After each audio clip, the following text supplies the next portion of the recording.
Alors, bonjour et bon dimanche à tous ceux qui me suivent sur cette page quotidiennement et qui lisent mes publications. Bonjour et bon dimanche à vous. Et surtout, bon début de semaine à vous également. Donc, la page, c'est de Junior Miner, c'est une page dédiée et entièrement aux activités minières. C'est une page dédiée aux activités minières, que ce soit la mine artisanale, que ce soit la mine industrielle, que ce soit les carrières. Ok? C'est une page dédiée entièrement aux activités minières. Ça peut être l'exploration, on parle de l'exploration, on parle de la mine de fond en comble sur cette page. Je parle de la mine de fond en comble sur cette page. Je parle de l'actualité minière, je parle de l'économie, je parle de l'entrepreneuriat, je parle de l'investissement sur cette page. Pourquoi j'ai créé cette page? J'ai créé cette page juste dans l'optique de... C'est ma façon à moi d'enlever le voile qu'il y a autour de la mine en Afrique. C'est l'enlever, d'essayer à moi, parce que je dis toujours, les mines en Afrique sont tenues par des autres personnes autres que les Africains. Or, normalement, on devrait être capable de jouir et de tirer du bénéfice de ce secteur d'activité qui est chez nous. Aujourd'hui, le monde est en train de courir vers l'Afrique parce que l'Afrique est le continent qui a le plus de ressources minières pour l'industrialisation mondiale. Donc l'Afrique est le continent qui regorge plus de ressources minières. Et curieusement, nous ne sommes là comme des vigiles, c'est-à-dire que nous protégeons et nous gardons des ressources qui sont exploitées par des puissances étrangères et qui nous remettent en retour quelques perdièmes, c'est-à-dire on reçoit des taxes, on reçoit des impôts, on reçoit le royalty sur ce que normalement on devrait exploiter et pouvoir tirer le grand bénéfice de cela. Mais malheureusement, nous sommes hors jeu, nous sommes loin de cela et on ne reçoit c'est-à-dire qu'une infime quantité de ce que nous devrions recevoir. Alors, pourquoi cela? Parce que nous sommes très loin de l'exploitation minière. Nous ne maîtrisons pas. Ce n'est pas de notre... nous ne maîtrisons pas. Tout est fait pour que nous soyons hors jeu, pour que nous soyons... tout est fait pour que nous ne nous intéressions pas à la chose. Certes, il y a des gens qui sont dans le domaine, qui connaissent, des Africains qui connaissent, mais investir, entreprendre dans le domaine, beaucoup ne connaissent pas. Certains ont les moyens, ne connaissent pas comment s'y prendre. Certains ont essayé, certains ont abandonné, certains ont essayé et échoué et ont abandonné. Or, c'est un secteur assez important, c'est comme tous les autres secteurs d'activité, mais il est tellement opaque, c'est un secteur tellement opaque. Donc, moi, j'ai créé cette page pour essayer, moi, à ma façon de bâtir, de dire à une communauté que non, nous devrons aller le faire, nous devrons aller dans ce secteur et nous avons la capacité, nous devrions saisir ce secteur, prendre ce secteur en main. Donc, si tu me suis cette page et que ton combat est comme le mien, tu peux continuer à me suivre cette page. Tu peux partager mes publications, tu peux liker, tu peux commenter. Regardez un peu, pour planter un peu le décor. Combien d'Africains connaissent que demain, à partir du 5 février, commence la plus grande rencontre minière en Afrique du Sud? Mani Indaba va se tenir du 5 au 8 février 2024. Combien d'Africains connaissent que ça va se tenir demain? Peu de personnes connaissent. Et quand bien même ceux qui connaissent, et comparer un peu à la Coupe d'Afrique qui est en train de se jouer actuellement en Côte d'Ivoire, vous allez dire que ce n'est pas le même secteur d'activité, mais c'est pour dire que nous ne sommes pas intéressés. Or, c'est l'enjeu, ce qui va se passer en Afrique du Sud du 5 au 8, c'est l'enjeu géopolitique et même stratégique qui va se jouer en Afrique du Sud du 5 au 8 février, à partir de demain. Donc, on n'a pas mobilisé. C'est que beaucoup de pays ne vont même pas parler de ça ne vont même pas envoyer les représentants là-bas. Certains ne vont même pas envoyer les médias pour couvrir l'événement. Certains ne vont même pas envoyer les étudiants que leur participation est gratuite pour participer à cet événement. Les médias ne vont même pas certains médias des pays ne vont même pas parler de cela.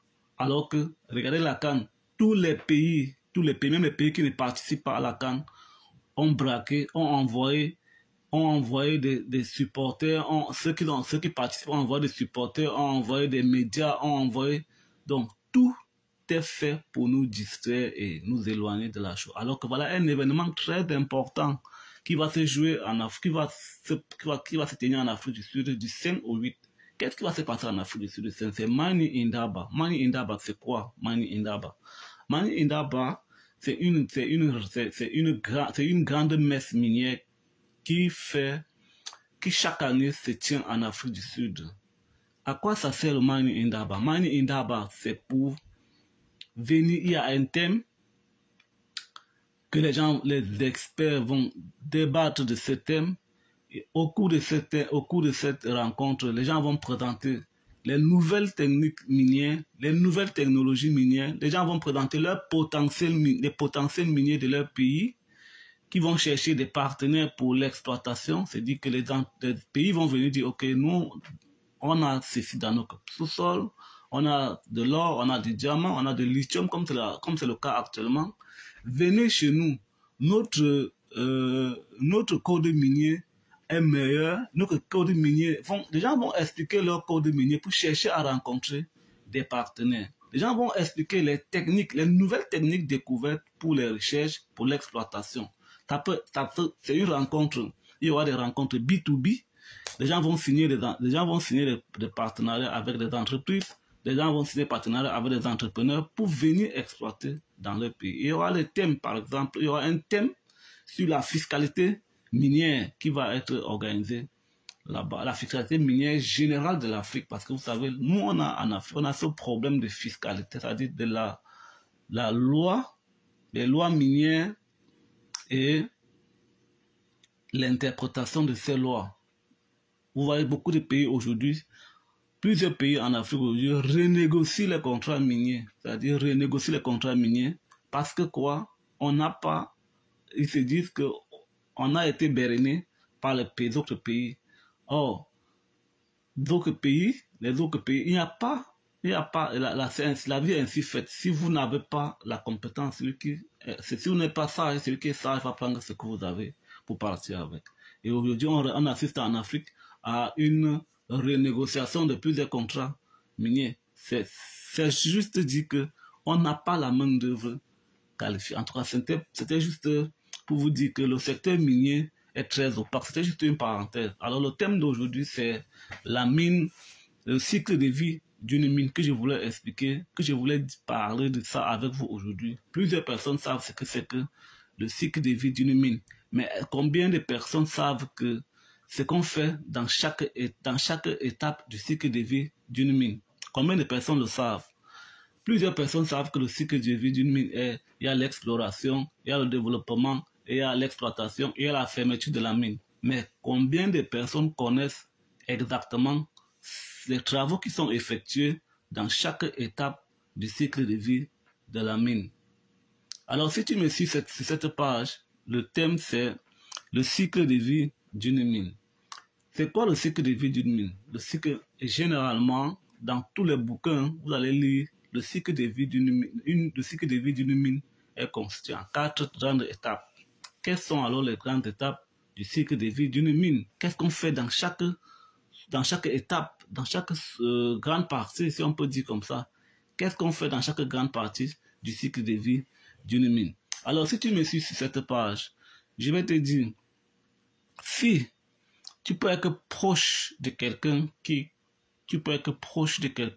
ou alors tu peux être dans le besoin du matériel minier, que ce soit le taillant, que ce soit les tiges, que ce soit le concasseur, que ce soit les solutions de traitement pour vos mineurs, c'est-à-dire l'usine de traitement. Tu peux être dans cette situation-là. Tu ne connais pas comment tu vas faire pour t'acquérir le matériel. Tu peux toujours m'écrire en WhatsApp.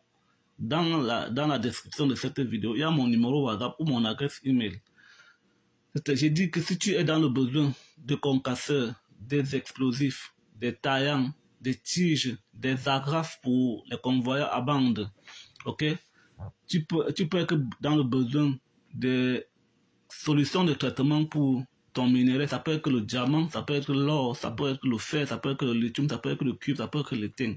Tu ne sais pas où t'approvisionner, ou alors tu as suivi des prix, ou alors tu connais, mais tu veux aussi quand même que moi, je te mette en contact avec des gens pour que tu aies d'autres idées, des autres prix.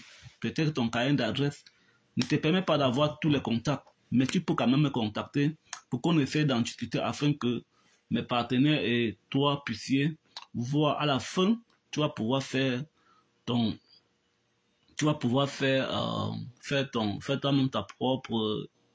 propre choix de là où tu vas pouvoir acheter ton matériel. Ça peut être le concasseur, ça peut être l'explosif, ça peut être les taillants, ça peut être les tiges, ça peut être les camions pour l'exploitation, ça peut être les solutions de traitement pour plusieurs minéraux dont toi tu peux être en contact ou alors tu peux être dans le besoin. Je ne suis pas un vendeur, mais je vais te mettre en contact avec des personnes qui vont te permettre, des spécialistes qui vont te permettre de te conseiller et t'orienter pour que tu aies une exploitation plus économique et plus rentable. Ok? Donc, je vais commencer. Le cycle de vie d'une mine commence généralement par l'exploration. C'est quoi l'exploration? L'exploration, c'est le moment auquel on va faire la recherche du minerai. On va la recherche du minerai. On va rechercher la présence. On va chercher la présence d'une substance minérale dans une partie du globe terrestre. C'est dit par exemple quoi? On va faire l'exploration. On connaît aujourd'hui à peu près les pays qui ont des ressources minérales, des ressources minières dans un pays. C'est dit par exemple quoi? On connaît que ici, peut-être au Mali, au Canada, au Burkina Faso, en Côte d'Ivoire, au Cameroun, un peu de partout comme ça. On connaît déjà qu'il y a des ressources minières là-bas. On connaît. Maintenant, il faut faire l'exploration. Qu'est-ce qu'on va faire? On va aller localiser. On va faire une localisation d'une zone géographique dans le pays auquel on veut faire les études, auquel on va faire l'exploration. On va localiser la zone là. On va prendre d'abord une autorisation, après une autorisation de recherche, après on va prendre un permis d'exploration. Qu'est-ce qu'on va faire? On va faire d'abord, dans un premier temps, dès qu'on a localisé le gisement, on va faire les études. Dès qu'on a localisé la région où on va faire les recherches, on va faire les études géologiques. Les études géologiques consistent en fait quoi? On va faire des prélèvements. C'est-à-dire que, premier des choses, on va d'abord faire des prélèvements en surface. On va faire les prélèvements en surface. On va prendre des roches en surface. On va prendre des roches en surface qu'on va analyser. Une fois que les roches sont analysées, on va pouvoir maintenant essayer de prendre des échantillons sur la même partie, on va prendre des échantillons, prélever des quantités un peu peut-être à des petites profondeurs pour pouvoir faire des études. Après, on va faire des études géotechniques de la zone pour pouvoir estimer les réserves. C'est-à-dire qu'on va faire la localisation. On va faire d'abord dans l'exploration, on va faire la localisation du gisement. Après, on va faire l'étude géologique. On va faire l'étude géotechnique. On va faire l'estimation des réserves. Après l'estimation des réserves, on va faire l'estimation des quantités de minerais. Après, on fera une étude de faisabilité du projet. Après l'étude de faisabilité, on va faire une étude d'impact environnemental du projet. Si on se met à expliquer tous les sous-ensembles de chaque partie, on n'en finira pas. Donc, je voudrais seulement te faire comprendre que dans l'exploration, voici ce qu'on fait en l'exploration. On localise d'abord la zone, on localise le pays, la région dans laquelle on va faire les travaux.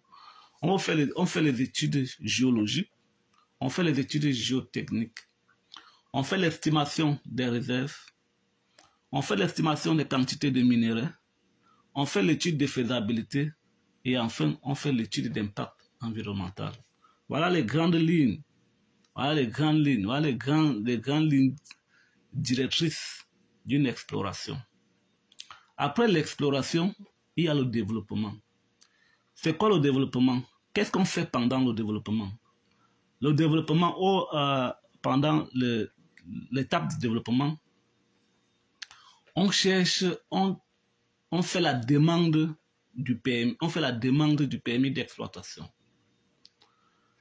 Après l'obtention du permis d'exploitation, on va faire la construction des routes. On va faire la construction des routes, on va faire la construction des bâtiments pour héberger le personnel et les bureaux. On va construire des magasins pour le stockage de matériel et de la maintenance des engins miniers. On va faire la conception de la mine pendant le développement. Ok? Donc, je pense qu'on fait pendant le développement. On va faire une demande de permis d'exploitation. Et on va, pendant le développement, on va faire une demande de permis d'exploitation. On va construire les bâtiments et les bureaux pour les employés.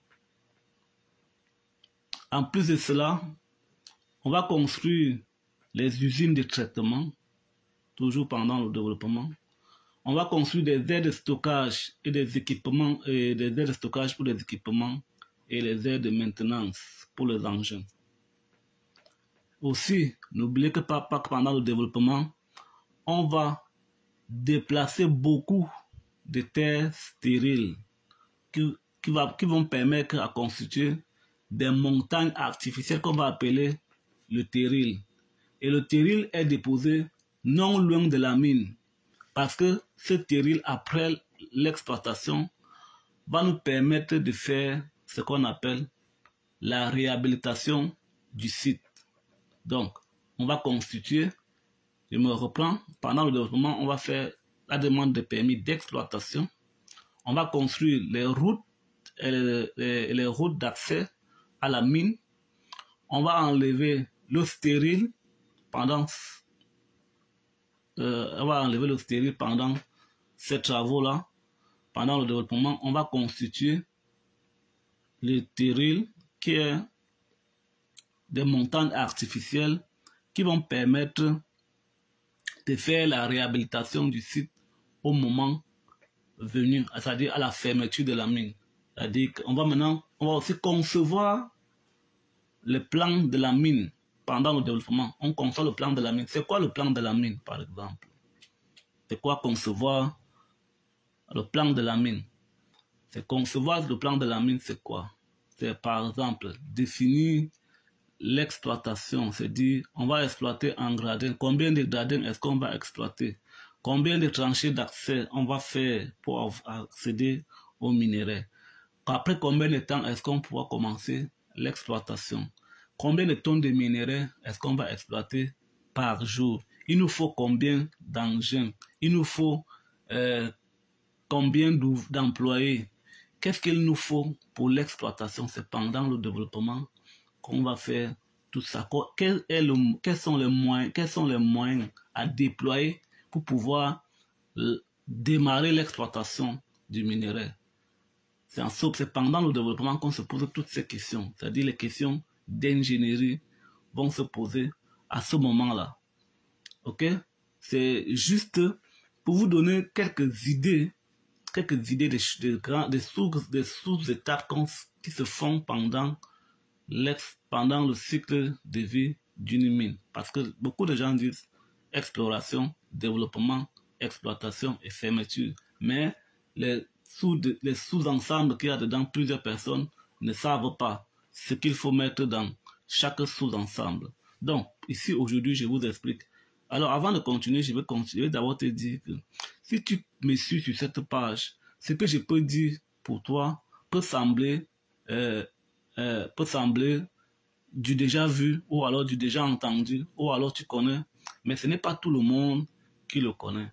Alors, ce que tu dois faire, c'est de liker, partager et commenter pour que cela puisse atteindre certaines personnes qui veulent se lancer et qui ne connaissent pas le domaine minier. Donc, tu peux liker, tu peux commenter, tu peux partager surtout afin que cela puisse arriver entre les mains des personnes qui pourront faire de ça une bonne utilisation. Bien évidemment que ce que je dis ici, je ne suis pas un grand docteur. Je partage avec vous mes connaissances. Si tu penses que ce que je dis est incomplet ou mal dit, tu peux me laisser en commentaire ton avis afin qu'on puisse améliorer. Je vous ai dit. Donc, si tu penses que ce qui est dit ici est mal dit, n'est pas bien, ou alors c'est faux ce que je dis, laisse-moi ton avis en commentaire afin que je puisse lire et qu'on puisse en discuter pour améliorer le travail qui est fait. Alors, si tu es en contact avec quelqu'un, si tu es dans le besoin de n'importe quel matériel minier, c'est-à-dire un concasseur, si tu es dans le besoin d'un concasseur, que ce soit pour une exploitation de carrière, que ce soit pour une mine, ou tu es dans le besoin d'un explosif, d'acheter l'explosif, tu ne connais pas où acheter l'explosif, tu peux toujours me contacter. Si tu es dans le besoin d'acheter le matériel pour le traitement de ton minerai, ça peut être que le fer, ça peut être que le lithium, ça peut être que le lithium, ça peut être que le cuivre, ça peut être que le diamant, ça peut être que l'or, et tu ne sais pas, ou alors tu as déjà des partenaires, mais tu voudrais voir un peu ailleurs, tu peux toujours me contacter. Je vais aussi te mettre en contact avec d'autres partenaires que moi je connais et qui pourront travailler avec toi pour une exploitation plus rentable et plus économique. Ok? Donc, mon numéro WhatsApp est dans le lien, dans la description de cette vidéo, ou alors c'est le 00 237 670 93 76. Tu m'écris en WhatsApp et je te réponds. Si tu peux être dans le besoin de taillants, des agrafes pour le convoyeur à bande, des tiges de foration, laisse-moi ton besoin soit en bas de cette vidéo ou alors écris-moi en WhatsApp. Donc, j'étais en train de parler du développement. Maintenant, je vais te parler de l'exploitation. Alors, au niveau de l'exploitation, pendant la conception de la mine, on va décider, pendant le développement, on va décider si on va faire une exploitation à ciel ouvert ou une exploitation souterraine. Si c'est une exploitation à ciel ouvert, pendant l'exploitation, voici comment on va exploiter. On va exploiter en faisant le décapage. On va faire le décapage de stérile. On va exploiter avec les forages, avec les forations, le dynamitage, le chargement et le transport du minerai. C'est dit maintenant, et à chaque fois, on va séparer le stérile parce qu'un gisement est constitué de plusieurs parties. C'est-à-dire qu'il y a le minerai, il y a le stérile Et il y a ce qu'on appelle, c'est un gisement est généralement classifié, c'est-à-dire partitionné en plusieurs, est généralement partitionné. Il y a ce qu'on appelle les hautes teneurs dans un gisement, les teneurs moyennes dans un gisement, les basses teneurs et les faibles teneurs. C'est-à-dire que tout ça est du stérile, par exemple. Tout ça forme le gisement. Maintenant, pendant l'exploitation, il va falloir bien... On peut commencer une exploitation avec une forte teneur. On peut commencer une exploitation avec une faible teneur. On peut commencer une exploitation avec une teneur moyenne. Mais à un certain moment, ce qui est considéré comme teneur moyenne peut être considéré comme teneur faible, peut être considéré comme une bonne teneur. Donc, on ne va pas généralement, on va stocker ce qui est considéré comme basse teneur quelque part. On va toujours stocker. Donc, pendant l'exploitation à ciel ouvert, c'est-à-dire si on décide de faire une exploitation à ciel ouvert, et pour décider de faire une exploitation à ciel ouvert, c'est pendant le développement qu'on décide cela. Et il y a un ratio qui est fait, qui permet de savoir si on va faire une exploitation à ciel ouvert ou sur une exploitation souterraine. Le ratio existe et ça permet de déterminer si, c'est-à-dire on calcule le taux de découverture en fait. C'est ça le ratio. Le taux de découverture, c'est quoi? C'est la quantité de stériles sur, c'est la quantité de minéraux, c'est la quantité de stériles sur la quantité de minéraux à exploiter. Ok? Si le rapport donne une valeur supérieure ou égale à 1, ça permet de prendre une décision de savoir si c'est une exploitation à ciel ouvert, si c'est une exploitation souterraine.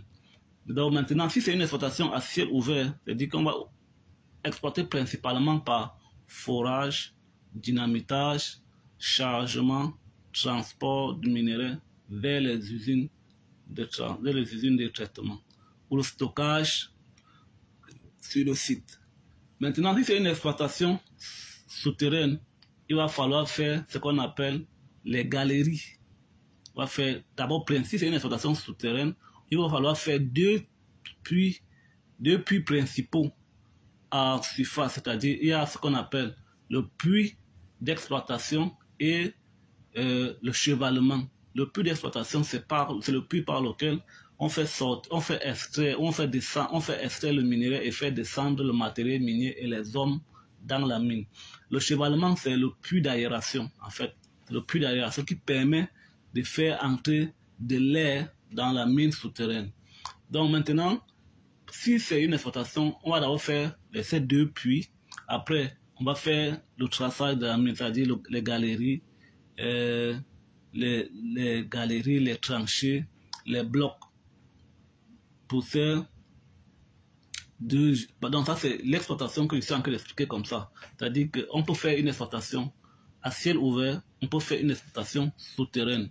Je suis donc en train de te dire que si c'est une exploitation souterraine, on va exploiter en faisant deux types de puits, deux puits en surface qui sont les puits d'extraction et le puits d'aérage, on va appeler chevalement.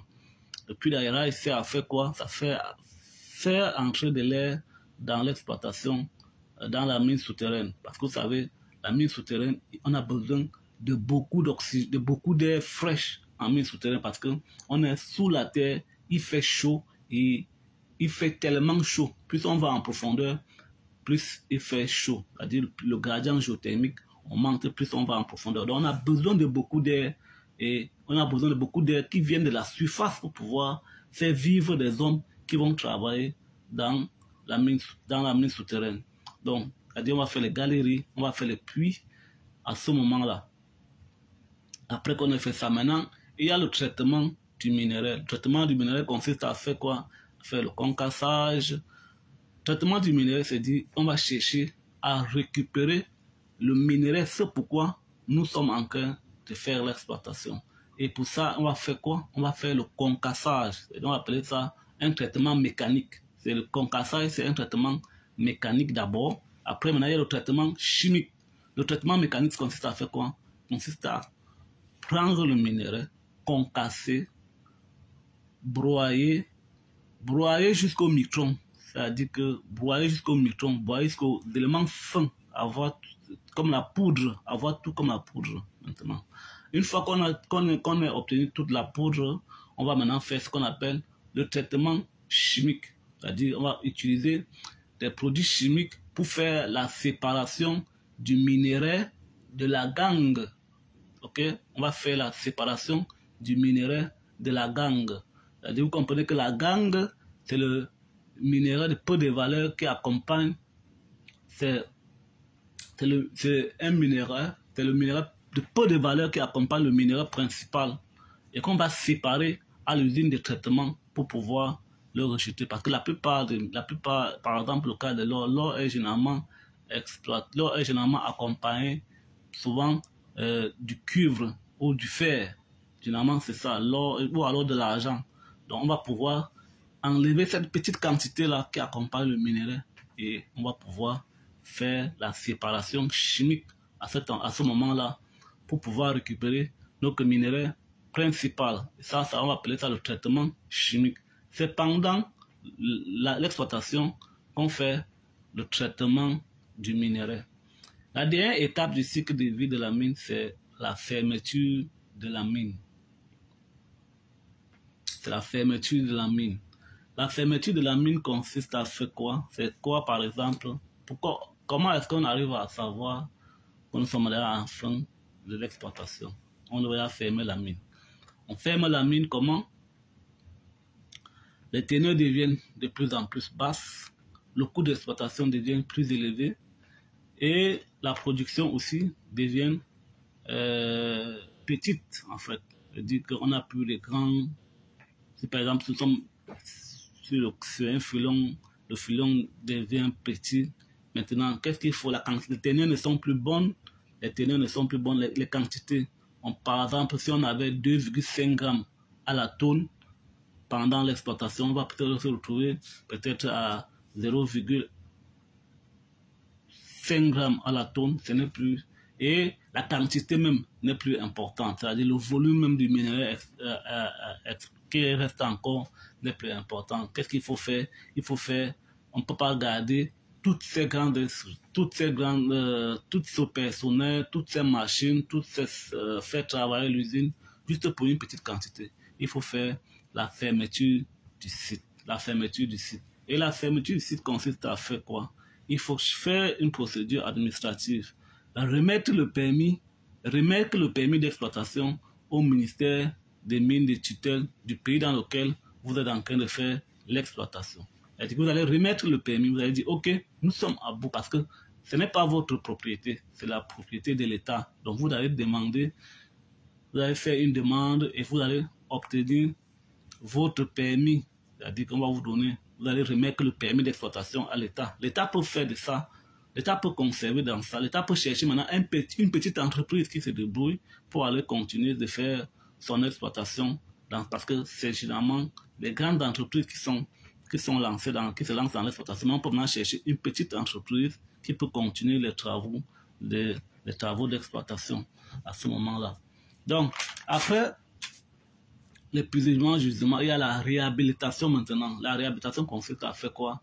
Parce que pendant l'exploitation, on a